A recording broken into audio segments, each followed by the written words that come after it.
हमारे देश में पेट्रोल, एलपीजी और सीएनजी की सप्लाई पर बड़ा खतरा है। सोशल मीडिया पर इस तरह के रूमर्स बहुत तेजी से वायरल हो रहे हैं, इतनी तेजी से कि लोग पैनिक बाइंग तक कर रहे हैं। पॉइंट ये कि क्या सच में इंडिया पेट्रोल क्राइसिस की तरफ बढ़ रहा है या फिर ये सिर्फ एक सोशल मीडिया पैनिक है। Hi guys, my name is Vishesh, you are watching the no cap. सबसे इंपॉर्टेंट फैक्ट, इंडिया दुनिया के सबसे बड़े ऑयल इंपोर्टर्स में से एक है। सो अगर ग्लोबल सप्लाई हिट होता है तो उसका डायरेक्ट इंपैक्ट जो है वो हमारे देश पे पड़ेगा। सबसे पहले बात करते हैं क्रूड ऑयल की।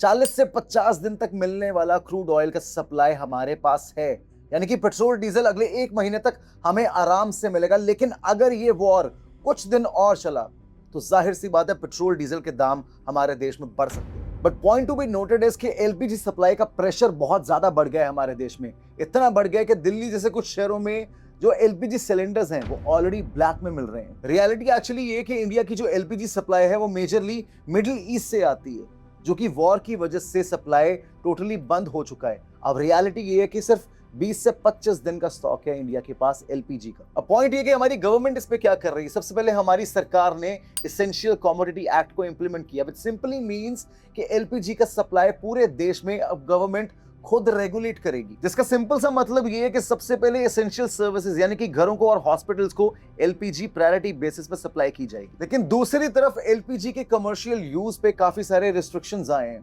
और सुनने में तो यहां तक आया कि बनारस जैसे और टूरिस्ट हब्स में काफी सारे होटल्स बंद होना शुरू हो गए। दूसरी चीज जो गवर्नमेंट ने की है वो ये है कि एलपीजी रीफिलिंग का जो गैप था, जो पहले 21 दिन का था, अब उसको 25 दिन का कर दिया गया है। अब लोगों को इसमें क्या करना चाहिए, सबसे पहले 6 महीने का कैश रेडी रखें और पेट्रोल और डीजल जैसी जो एसेंशियल कमोडिटीज हैं और रिसोर्सेज हैं इनका एफिशिएंट यूज करें। बिकॉज अगर ये वॉर कुछ दिन और चली तो किल्लत होने वाली है। लास्ट में दोनों क्या आप से कि पेट्रोल डीजल के दाम बढ़े या ना बढ़े इसकी कोई गारंटी अभी नहीं है, लेकिन सोशल मीडिया के रूमर्स बहुत तेजी से फैलते हैं।